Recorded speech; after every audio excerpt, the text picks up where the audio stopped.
Good morning, boys and girls, and today we're going to start the beginning of a balloon-powered race car. Yes, you heard me right. So this is the very beginning, and I know that it looks pretty simple. It kind of looks like an airplane right now. However, some of you that were in Kids to College with us before remember making something similar to this. So you're welcome to use popsicle sticks or straws or anything of that nature and put some wheels on it.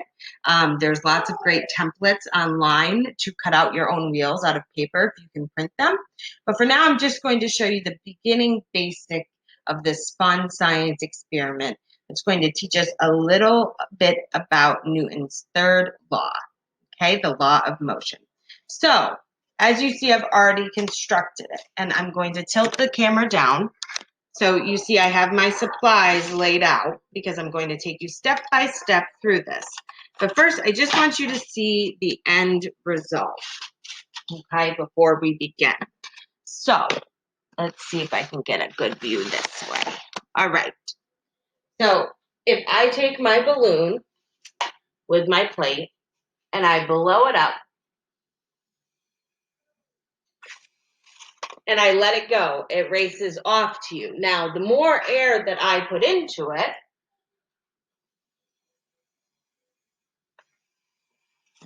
the faster that it goes. And it's stopping because it's hitting my computer. So let's do it this way where you can watch it go off the counter. Oh, and it actually went towards my sink.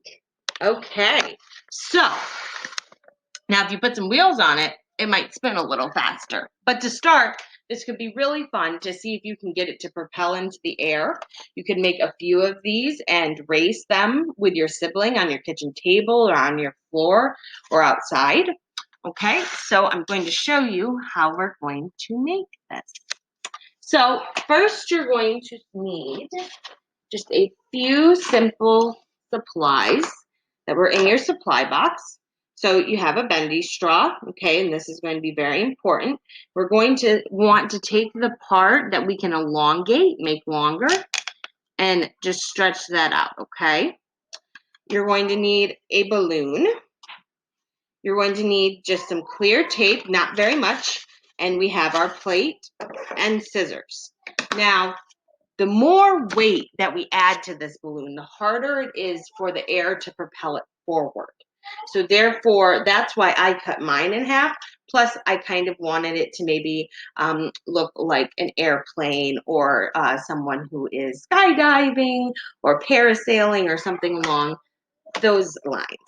So the first thing you'll do, and be very careful with using scissors, okay, is we're going to cut our plate in half and do it as straight and as best as we can. And that helps take some of the weight off of the balloon as well. Okay, so I have my half,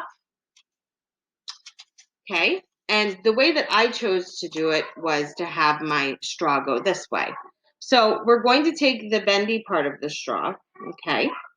And we're going to take our balloon and we want to put that inside and we want to get it down as far as we can inside of it so that way it blows up a lot quicker, because if you put it too far close to the top, then the air won't always reach it to fill it to its fullest capacity, okay?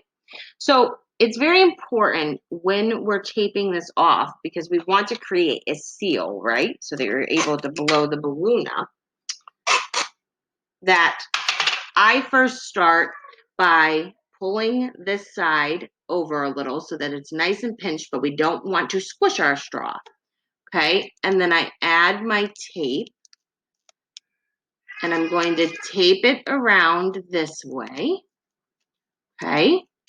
And I'm gonna kind of leave this part that we pulled aside hanging out. And I'm going to just wrap it around with that outside of it. So that way, here I'll show you, you can see. So see how this part is still hanging out a little bit? So we're going to take another little piece of tape so that way we can close that part off. And we're just going to tape it around the balloon. Okay. And you may have to do this a few times to get it perfectly right. I know that I did. And so therefore, you know, your balloon, the tape will come right off it if you are very careful with it. So first I want to test it. I want to see, will it blow up? Looks pretty successful to me. Doesn't feel like we have any leaks. Next, we're going to put it where our balloon is going to sit on the lip of the plate. Okay. So we'll have it like that. And then we're going to take our tape, and you'll probably only need 2 pieces. And we're going to tape it down to the plate. Okay. And you're welcome to color this plate, draw on it, turn it into whatever you would like. And there you have it. So now let's test it out. Let's see if it works as well as my last one, better than my last one, or worse than my last one, right? Because as we know with experiments, sometimes they don't always work and we have to give them a second try.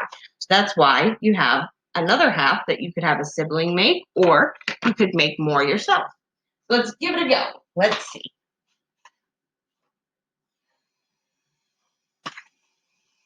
Oh, and mine went cruising off. There's still a little bit of air in there. Look at that. That's interesting. Uh-oh, it seems that the air might be stuck in there. Maybe oh, there we go. So if that happens, just gently push on your balloon to get that air to push back out, okay? Oh, no. So our straw got caught, so we want to make sure it's nice and loose in the center, okay?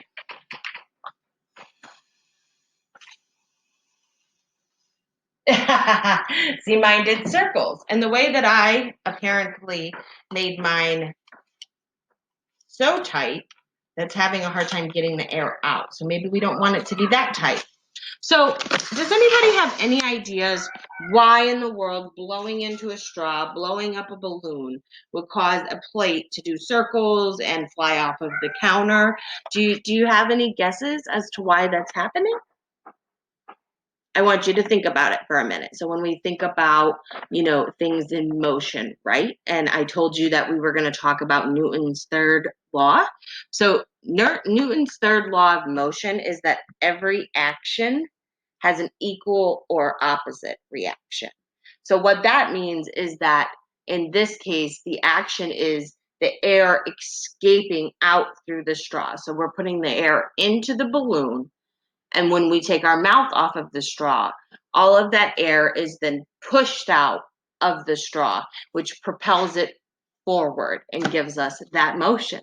Okay, so I would love to see some of these, see if maybe you come up with a better way to do it, or if you come up with a way for it to fly higher. Okay, and if you're able to make a couple and you have some siblings at home, you all could do some races. That might be fun. Keep in mind, you can do the same thing with this by taping a balloon in a straw and putting it on a string, and that will be upcoming next month. Please check out our premiere of the exciting activities we have planned for May. Those calendars will be going out soon, and the bins will be going out the first week of May as well. We hope you have a wonderful day, and stay tuned for making a parachute out of a cup and plastic bag.